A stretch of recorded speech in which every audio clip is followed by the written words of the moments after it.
and it's on us to decide how we want to participate, how we want to have these conversations with the team, where we want this money to go. Jennifer, how are you? Hi, Jeremy. Good morning. I'm doing good. How about yourself? I'm great. We are live, I and love that. we love it. We love just popping right in, having these conversations with our guests. It's really nice to meet you.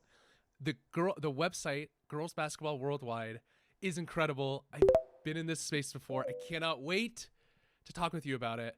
But please, Okay, like, share a little bit about you, who you are, where you come from, and why Girls Basketball Worldwide. absolutely. And first of all, happy to be here. Super excited to have this conversation. A little bit about me. I am born and raised in Orlando, Florida, and been playing basketball sports my whole life. Attended the University of Florida, and then ended up getting drafted to the Indiana Fever in 2013. Was after I got cut from there, I did my overseas journey, which was Jamaica basketball, Spain, Puerto Rico. Got the international flair, and then once I air quotes retired, I went into strength and conditioning for the last 10 years. And in between that, I built out Girls Basketball Worldwide Foundation in 2020 when the world shut down. It was a good time to get to thinking and get creative. And I saw a need just with my time in Jamaica for the national team. And then I had some time at Mount Verde Academy, which is a boarding school in Florida. Just seeing some opportunities for more women in the space to put girls in sports first and invest in women and invest in girls. And so our target market is middle school. So that's where we really focus on and do events and programming for them. And then, of course, they get older. So we have some things for high school as well, and then touch a little bit on college. But our focus is middle school and making sure that we're mentoring, providing life skills, and then using sport as a vehicle. It's amazing. I've been in the baseball space doing this before. I know we just met, so I get to introduce myself as well.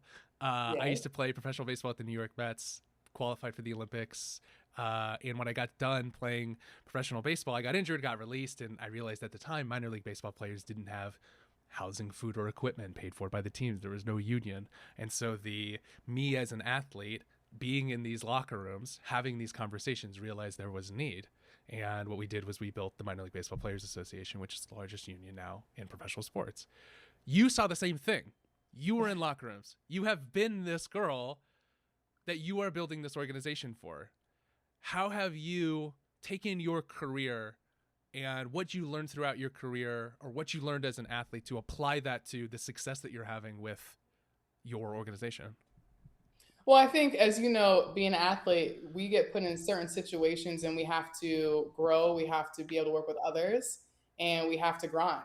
And that's exactly what I do on a daily basis with the foundation, with the organization and growing it and building it. We actually have an event tomorrow in Tampa. We're building out a 3-on-3 circuit in a series. Cool. We start in Orlando. We have Tampa this year. We have a couple other cities that we're going to release next year. So when you talk about how this has grown, it's like you said, what I've been through in sports, what I've been through as an athlete, the locker rooms that I've been in, for overseas, having to negotiate my own contracts. You know, when you're over there, you're working with your agent. So all those things have accumulated for me to be able to run this organization and focus on doing the right things for girls in sports.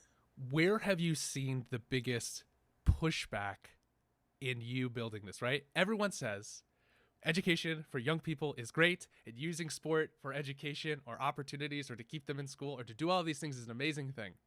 When I was running Northern Baseball, I would say, I want to help players from out of the country stay in the country to be able to make more money in the off season than they did during the season, or helping Mhm. guys make more money because that will be a better asset for Major League Baseball teams. And people would say, well, boo-hoo, they're professional athletes and they should just suck it up. Where has the pushback you have seen come from, and how do you handle that pushback? I think the pushback is there's just so many people in the space in youth Mm-hmm. sports across all sports, right? Nowadays, like the youth sports game is a crazy one. And so the pushback is other people in the space that might not be in it for the right reasons, or the pushback is, well, I can be going to this event XYZ. And it's like, yeah, but at the end of the day, when you're having your young girl around people that have done what they achieve what they're trying to achieve at the highest level and want to pour back into it, that experience you can't take away. So I think having to combat the overuse that's going on right now in youth sports is one of the biggest things. So Jennifer George is from Florida, and she plays at Florida, and she gets the WNBA, and that's amazing in itself. Like, congratulations on like having a great career. At what point in your career, either college or when you were playing professionally or overseas, where did you say, I know I'm done soon? If that even happened to you, or were you like, I got to jump into this. Like, what was that experience like for you as you were transitioning into doing this or leaving sport full time? Well, I'm actually a planner. So I am in college, and I wasn't going to play. I don't even know, most people don't know that. I wasn't going to play past college. Mm-hmm. And my coach sat me down at the end of the season and said, Jennifer, the window for you to play is small. Like, age is going to get you at some point. So as long as you're young and people want you to play, you might as well just do it. And I didn't have an exact plan of what I wanted to do after college. So I was like, I can take this time, play, but I want to figure out what I want to do.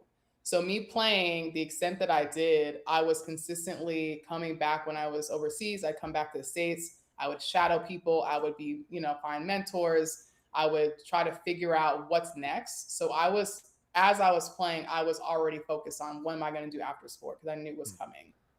So that was my transition for me, and I found strength and conditioning. I was doing it in between. I was training other pro athletes at a local gym, and I was like, because I had 4 different strength coaches when I was at Florida. So I had 4 different types of philosophies that I was able to acquire.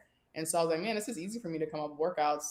I guess people do get paid for this. Let me see what I could do and try to get my certification. I did that while I was overseas. I studied and I passed my exam, all while I was playing.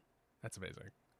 How have you seen women's basketball change since you were in high school? How has it changed getting into college? Is what's happening in the WNBA right now really good for women's sports and for the WNBA as a whole? Like, how have you seen your experience with it and like it change over time?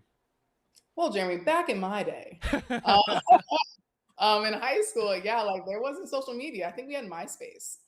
So this, like, when you're in your region or in your city or XYZ, your state, you're competing against those girls. Obviously, you play travel ball, play people from different states, and that's when you're like, oh, there's a whole different world out there.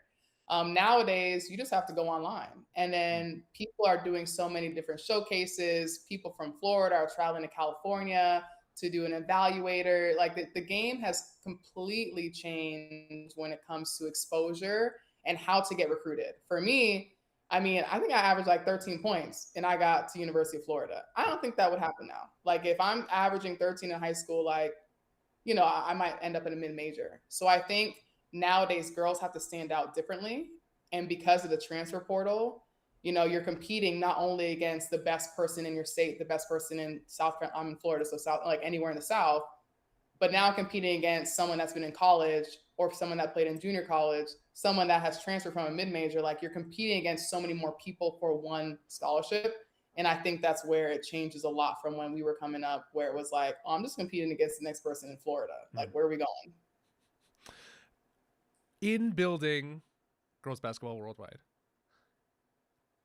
we were just on your website. I was scrolling through, and you have a lot of board members and a lot of people in your corner supporting you. How have you been able to use your network or have the conversations with folks and get them to say, this is something I want to put my name on, this is something I want to spend my time doing? I've been very blessed with the ability to connect with people, the ability to, talk, strike up conversations, and have like-minded individuals in my ether, right? So between my time at University of Florida, I worked some time at Orange Theory Fitness in Winter Park, Florida. I've been able to be in spaces where people have the heart to want to give back and want to support, right? I think I was listening to a podcast. It was like Serena Williams was speaking to, maybe it was Mark Cuban, and they were talking about investing. And she was like, yeah, I get pitched all the time, but I'm not solely investing in your idea. I'm investing in the person. So if I believe in you as a person, then I'll believe in the product that you're selling or whatever that is. So I attribute that to myself. I think a lot of times, yes, the mission of Girls Basketball Worldwide Foundation is strong, but there's a whole lot of other nonprofits out there that have great missions as well. I've just been able to find people that invest in me and believe in what I do as a person and how I handle business, basically.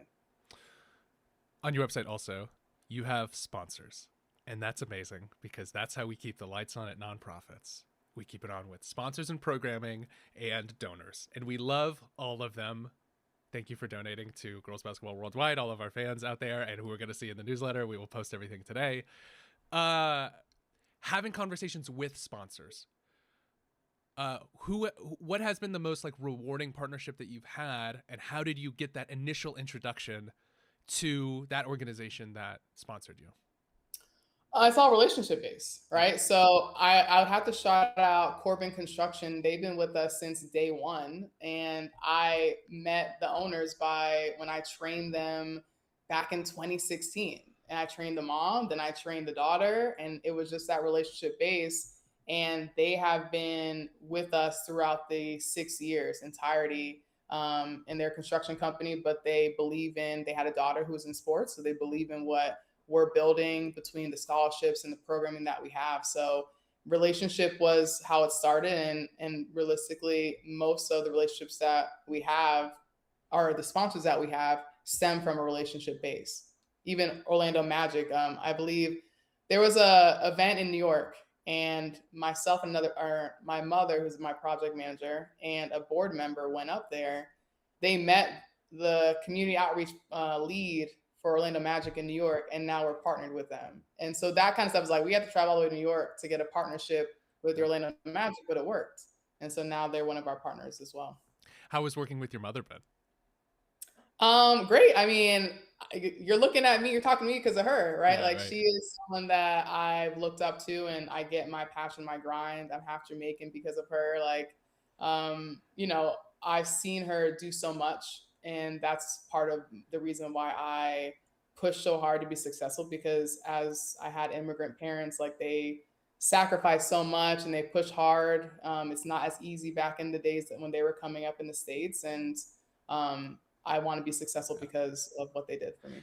And you have been successful. You've done the things in basketball, and basketball has led to these amazing things that you are doing now. You and me have a very similar path. And so if our audience, or if the things that we are doing can be helpful for you, let's absolutely continue this conversation or bring you back on to have updates over time. Maybe do a basketball type event as we start to continue to do our things. This show in large part is about athletes going from playing in college or playing professionally to transitioning out of playing, like we've discussed. And it's about setting yourself up for success while you have that very small window to make these connections and networks. What is something you wish you told college Jennifer, or even first year couple professional year Jennifer, on what you've learned now? You're always a planner, you were planning for this, but what would you go back and tell them about what you've learned? I would tell college Jennifer to continue being the person I was, because in college, right? So I still do radio broadcasting at University of Florida. No way. But that's solely due to the fact that I was nice to administrators, athletic department. Like I shook hands, I said hi to everyone, and I treated everyone like they were people and not just like, oh, you're doing stuff for me because I'm an athlete. And so I think relationship and just being a kind and nice human being has gotten me to where I am now. So I would tell college Jennifer, continue being a nice person. Make sure that you shake hands, look people in the eye when you speak to them, be respectful. And then you'll continue to do the right things and get places. Amazing. Where can our people find you online? Where can they support your work? With the foundation on Instagram, it's girls.basketball.worldwide. And then we have my personal one is Jennifer George 3. You can always support us on our website, girlsbasketballwf.org. We have some really cool events coming up that I'm super excited about. We're building a great foundation to support the ecosystem of girls in sports. Amazing. If you're ever doing anything in Arizona, please let me know. And Oh, yeah, please let me know. And we will stay in touch. We'll send all of this out in our newsletter today. This will not be the last time that we have you on the show. Okay. I receive it, and I can't wait for the next time. Thank you, Jennifer. We really appreciate it. All righty. Have a good day. Bye. Bye. Open athletes exist to have these conversations. Wow. She's amazing. That was fun. SEC legend building girls hoops through media, through education, through an amazing channel, an amazing outlet. Like, the goal of Open Athletes is to have these. Number one, it's really fun for me to have these conversations and get to meet people. Number two is now you get to know who Jennifer George is, why she's doing it, where she came from, her story, and support her organization. That's the win-win. That's the win-win-win-win-win-win of creating an avenue to have these conversations and to support others.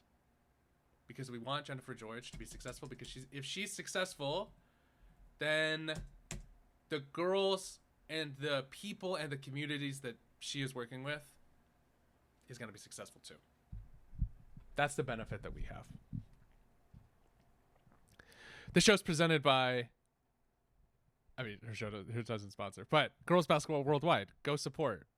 Absolutely. Of course.